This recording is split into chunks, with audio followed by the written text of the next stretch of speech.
Okay, for the attaching the lining, the first thing we're gonna do with these guys is put pretty side to pretty side. So just put it kind of like on inside out over the top of this bodice. So my pretty side of the lining is touching the pretty side. We're gonna pin the entire neckline up around the shoulders to the back and sew that line. So I'm gonna pin it really quick.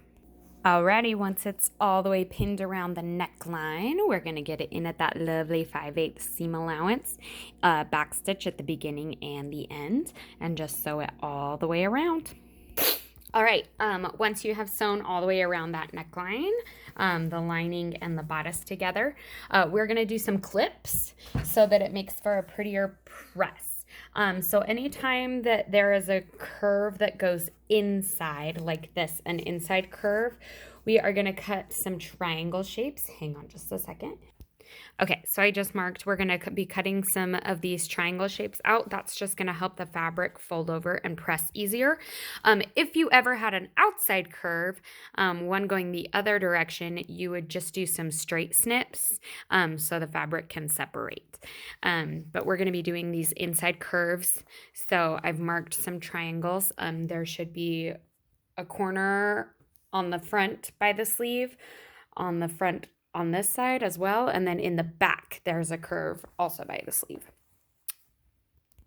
All right, so I went ahead and I cut out all those triangles and just did a couple little snips because I think it looks prettier. But a couple things to be cautious about when you're cutting these triangles.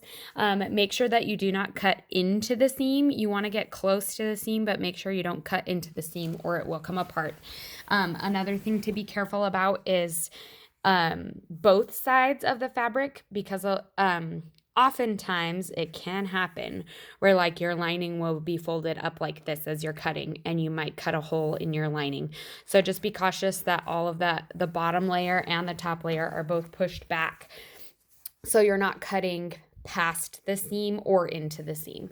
Once you have done this, you're going to go ahead and little piece by little piece, you're going to open up this seam and press that seam open on every piece. So I will go ahead and do that and show you what it looks like when I'm done. All right, so I just went and I pressed all of those little triangles open.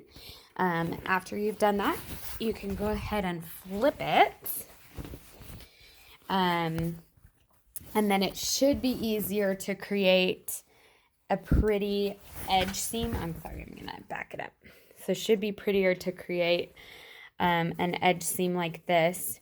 I'm gonna go ahead and go around and press and pin this edge seam before completely finishing it off.